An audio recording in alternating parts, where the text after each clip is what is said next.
Hello, America. Welcome to the Los Angeles Heat Dome. I'm Robert Lloyd, TV critic, and I'm here with Derek Waters, the creator and cameo star of the Emmy-nominated Drunk History. It's so pleasurable to be able to put those two phrases together, Emmy-nominated Drunk History. I know. I feel like it gives you the credit you've deserved. Yeah, it sounds like an oxymoron, but it's somehow a real statement. Yeah. Peabody Award, I guess, next. Next, we'll see. Yeah. The day is young, but so are we, Robert. Thank you for having me. It's good to see you. Good to see you. You know you're my favorite. I You do know that. Well, I know now. You're such a good writer, and you've only said a couple bad things about the show. You thought they should get rid of me, which is weird. Yeah. But that's the only thing you've written about the show that I didn't like. I didn't really say that. So, one thing that strikes me about the show, which I love, maybe I should describe the show for anybody that could possibly be watching this without knowing what it is. Mm-hmm. And it's a weird show to describe when I'm writing about it. It's always especially because I don't want to quite say it the same way, but it is a show in which a person gets drunk and tells a story from history, and then that story is used as the soundtrack, the complete soundtrack, except for music and things, of a recreation. People dress up and they lip sync to the words, and then you cut back and forth, and you show people sometimes vomiting or passing out or getting strangely emotional. I'm pretending that I've never heard of it, and I'm like, does it make man, any that show sense to you? Sounds really confusing. Yes, it sounds confusing, and yet when you see it, it's very it makes sense immediately. Yeah, it's a visual show.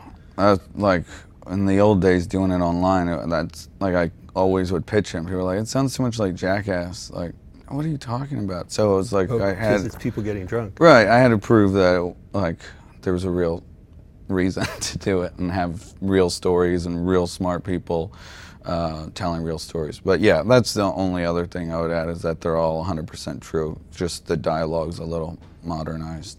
There's something about people being drunk on camera, and I guess we're kind of used to it now because of reality television. They show drunk people and stuff like that. But I mean, it's a crazy thing. Yeah, it does. I mean, the D. Martin roast, that was a crazy thing that those guys were drinking. But since then, you never really see people. And I'm not finally we got people drunk again on TV. No, but it is crazy that somehow we got away with having it on television. Were you? Do you think that the only way? I mean, could you imagine that this pitch could have gone? I mean, you started on the web, where all strange things, most strange things start. Mm-hmm. Can you even imagine that there was a television corporation that you could walk into with that idea? No, never. No way. Let alone Viacom. Be oh yeah, I'm sure they'll love drunk. And that there was a time where we weren't going to be able to call it Drunk History. It was going to have to be called something else without the word drunk in it, because, that's not a great word for advertisers. But silly history or party time history, history on the rocks. Oh. Well, we went with Drunk History. Yeah. It all I'm very thankful for how it all went. Do you? Your narrators are all. Unless I've missed something, are all from the world of either comedy or writing comedy. Mm-hmm. Do you think that you could do that with people that were from another? I mean, if you got actual historians drunk, have you ever considered what that might be like? Well, Robert, you know this about me. I don't like to judge people or even stereotype people. But I've tried to do those types of people, historians, to tell stories because they know it really well. But the reason why these comedians and comic writers are so good is because it's hard to tell a story, no matter sober or not. To be able to tell a beginning, middle, and end of a story is hard. And let's be honest, most people are boring. Most people are boring. That's why we remember our favorite teacher. It's usually one teacher because they weren't boring. So it's not so much about who has the most facts, it's who is going to be the most likable, because the main point of the show is we got to humanize these stories and these people. So if you have narrators that are likable and like funny, I think it's easier to be entertained than like, you know, a professor. Right, but there's also an element that I wonder about, because I go see comics, I listen to comics, I watch them on the television. There is a sense in which they are willing to humiliate themselves in public, certainly more than I am. But you know, people get up and they tell tales about the most horrible stuff about themselves, or are willing to seem like even like bad people. Do you think that's something that's in the toolkit, that willingness to just be kind of like go out there and be recorded for television? Yeah, the vulnerability is incredible. That like, you know, and also I am just thankful that they've given me the trust to say like, I'm allowing you to let me get drunk and I don't know what you're going to say, and they don't ever see the stories until they air, you know, so there's an amazing amount of trust that I'm so thankful they give me. But yeah, I think it is that not being afraid to fall down, you know, that they're comedians and putting themselves out there. Yeah, I've never thought about it until you just brought that up. Thank you, I'm going to go. And we're out. Do you have people calling to say, can I be on the show and get drunk and tell a story? Reach that level of I hope that excitement? Anyone has my phone number. I already know that. But yeah, a lot of people want to get drunk in general, and sometimes they want to tell a story. But it really is, it's got to be, the narrators are so crucial. They're first and foremost. Like, so 90% of the ones that are in it, I've known them previous, or I've heard about them, and so I meet with them. And so, but yeah, it's very flattering that people want to get drunk with you. Is there anybody that you would that's asked, or is there a certain kind of personality type where you would go, I don't think so, I think that would be too dangerous for us? Oh yeah, there's anyone with a problem, I won't. A real problem. Right, yeah. Or like age, some older people I don't want to mess with. I mean, it's a poison. I don't want to get anybody sick, you know, so I guess anyone that shouldn't be drinking, I wouldn't want them to be on the show. Have you had any notes under the door from, you know, concerned citizens? No, I would be excited to tell you that story. And I've been and I think because it's very clear that we're at their home, nobody's driving, they're all safe, they're, you know, yeah, I think because there's never a part in the show where you're worried about them or anyone's safety. Like, it's really a safety show more than a history show, Robert. Mm-hmm. Well, safety first. Comedy needs a little bit of that built in. Yes, yes. You have in your new, well, let's talk about your last season. You're nominated for an Emmy. Thank you for nominating me. You're welcome. I just nominated you in my mind because that's all I'm able to do. Yeah, we got 3 nominations, and it's really cool. Yeah. Can you talk a little bit about the episode that you sent in to nominate, and why did you pick that one out of your many to choose from? Well, it's called Spy. It was a theme episode called Spies, and it had Harriet Tubman, learning about her. You know, we know that she freed slaves, but we don't know that she was an undercover spy, which we learned about. And Octavia Spencer played her. And then another story was Roald Dahl, the children's author, who was secretly a British spy, played by Will Ferrell. And other story was Virginia Hall, a spy that Alia Shawkat, my favorite actress, played. Yeah, I think we picked that one because Harriet Tubman just in general, and then Octavia Spencer, like, it felt, I humbly say, or not in an arrogant way, it looked like we were making a movie. Like, it's a cable show with no money, like, and it turned out so nice, and so I was just very proud of that one and thought that would be the one. Right, each episode has usually three stories, and you film them in a variety of styles. I'm not sure you did this at the beginning, but you've sort of gone into like quoting films, you know, certain films, or you'll do something in black and white if it's set in the 50s and things like that. Right, yeah. it's a stylized show, you know. We gotta keep up with the styles. So what was it about Spies that you decided this is our bet for that we're going to win over the Emmy people with this one? I just think it just stood out. I think with Octavian and Will Ferrell in it, that it had a good amount of star power, and their 3 stories that I thought were really rare and like well done, and yeah. Were you a history person before this? I got into it like last week. I started. No, I liked it, but now I love it. I liked history because my history teacher, Mr. Stang, was my favorite teacher of all time, and so he got me interested in it. And then but I never thought like someday I'm gonna do a history show.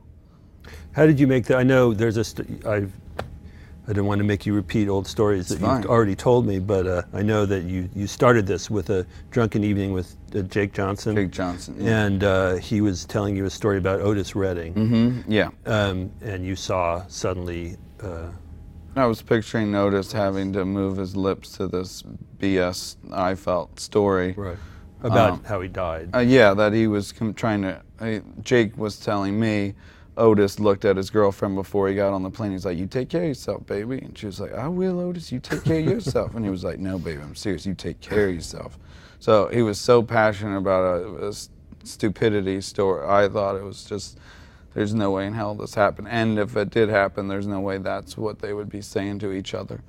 So I thought, oh, it'd be cool to see Otis Redding come back to life, move his lips to that, and shake his head at me and say no. So what was the next thing you did? The next thing was to figure out, oh wait, well everyone gets drunk and talks about music. What could I do the same joke with, and then be able to prove the parts that are like a little messed up because of the intoxication? So I thought history. So I asked my dear friend Mark Gagliardi, what's a moment in history that you feel like more people need to know about? And he said Alexander Hamilton and Aaron Burr's duel. So that was the first one, 2007. And now you're returning to that territory, right? Yeah. With star power. Yeah, this Hamilton musical. Gotta get on that train, choo-choo. No, yeah, Lin-Manuel Miranda's always liked the show and has always been very sweet and open on doing it, so figured, all right, well, why don't you get drunk and we'll do a whole episode, not 3 stories, 1 whole episode called Hamilton, and so that's going to be part of season 4. Is that in the can? No, we just finished shooting, so no, we haven't even started editing that. But the shooting him narrating is in the can, yes. So he was the narrator. He wasn't the actor. No, he gets drunk. Oh. Tells the Hamilton story. That's interesting. Yeah, I don't there's know why some new I find that so interesting, but it is. Right, yeah. I mean, yeah. When all those Tonys then get drunk on a TV show. Yeah. Makes sense. You go to the White House, perform with the president. Yeah. No, but I'm really excited about it, and he, I want him to tell stories that he didn't get to tell in the musical that he couldn't fit in, so there's some new little things that aren't in the musical. They're Hamilton related. Hamilton stuff, yeah. Because that's really his thing. That is his thing. What else is he going to do? He'll be all right. He'll do something good after this. Think? Yeah, I mean, yeah. Okay, well, good. What other things does the new season have in store? What other themes and surprises? We're not going to any cities this season. It's going to be all themed episodes. Like our premiere is called Great Escapes, where we learn, like, did you know Timothy Leary escaped prison? It's a thing that I probably knew once in my life. Yeah. And then forgot. Yeah. So yeah, there's a Great Escapes episode, there's a food episode, you got Julia Child as a spy. She was a spy. I think some people know that. Yeah. Anyway, we have an episode called Shows, which I think you told me was your favorite, or you called me a show when I got here. Yeah, I don't know if any of this is going out over the line, but we'll see. Judges? No, that's good? Okay, you're all right. Sorry. It's a family. I should have asked. It's a family newspaper. I agree. We have comics in it. You never know. So the new season. Sorry. Sorry. Then Gotcha. that episode, the one exciting thing. But you're doing an excrement themed episode. Is that just what you're about saying? like crazy things, like Bob Odenkirk got drunk and he tells the story of the disco demolition in Chicago. You know, when people claim that's when disco died. You know, when they blew up the records. Steve Dahl. Yeah, Steve Dahl. Yeah, right. Yeah. And then Jenny Slate tells a story about the Cherry Sisters, which was the worst vaudeville act of all time. Like it was like the room where people would come from all over to see how bad it was. So I'm excited about the new season. September 27th, sorry. Oh, that's on Comedy Central. On Comedy Central, September 27th, 10:30 p.m. Because it's post whatever they call it. Post-tosh. Post-tosh. Sorry. You're fine. Thank you. You're more than fine. In the sorry, I've just gone completely up. Mad TV. Let's talk about Mad TV. Yeah. What about it? No, I was just pretending we were talking about Mad TV. Oh, okay. Go ahead. What were you going to ask? Thought about that? No, I just kind of just went completely blank. I'm sorry. Maybe you could talk and I could move my lips. Okay. Let's try that. I feel like this was a planned bit that you like act like you just came up with naturally. It's a good one. I like it. But I'd rather be working for the Chicago Tribune. Robert, that's weird. Is there anything that makes a particularly good drunk? Well, for the show, Yeah. yes, passion, likability, and willing to do anything and to make sure more people know about the story. Because I call it frustrated passion. Like, it's just so, I find it very enjoyable to, whether you agree with someone or disagree with someone, watching somebody passionately tell you how excited they are about this theory or whatever they have. Like, it's fun to watch someone excited. Right. We'll always feel that way as humans. So, but seeing someone excited to tell you something and being frustrated with not being able to get everything right, but they keep going because they're so excited. Yeah, that's what I like. So I guess a good one, just strong, likable, and lots of insurance. Is there something about God? I'm sorry, Derek. Don't I think be it's sorry. the heat. I love these chairs. It's nice to finally sit down. Yeah. Well, I rollerbladed here. people on your show often wind up on the floor. It's a go-to spot, but I would do it too. I mean, that's why we like the floor when you're drunk, because it's stable. You're not going to fall off of it. What I was going to ask you was, and I say this as somebody that's like not a person that like takes drugs or gets drunk. Good. But is there something about alcohol you think that, I mean, alcohol and comedy have a long relationship. Yeah, We've laughed at drunks they're very for close. years. Yeah. But that would this work with any other kind of intoxicant, or do you think it's something that given who we are in the world and what we, because we accept drunks as funny, alcohol's legal, and you know, Right. even though it's sad often what can To happen, excess, it's sad, yeah. it's something that, you know, we celebrate at the same time. Yeah, I think it's the only drug that will work for the show, because there's something about storytelling and drinking that will always like feel like okay, but somebody high talking about something will take, you know, the show would be 3 hours long and every story would turn around and be about the person telling the story and not the subject, and it would be a bunch of theories. So alcohol, I do think, gives like confidence, and yeah, it's a weird thing. I'm trying to get my PhD in alcohol. I'm almost there. Are you surprised at all? To me, it's a very complex show in ways that are really interesting. I mean, one of the reasons I was excited about it when I first saw it wasn't just because it was funny, which it is, but it's because formally it's bizarre, but it works. But there's all these just different odd levels of complicated relationship to levels of reality, of expression, of it's a weirdly complicated, simple idea that comes off very complicated at the same time. It comes off very simply, if that makes any sense to you. Yeah, you know, the gist of it, the gist of it's there, but it also goes all these other places. Is that something that you grasped about it immediately, or were you just like, here's a goofy idea, and then you looked at it and you went, hey, what the hell? No, it was like, well, how can I prove that this isn't a 5-minute sketch? How can I prove that this is, as I'm a comedy snob, how can I prove this isn't a one-time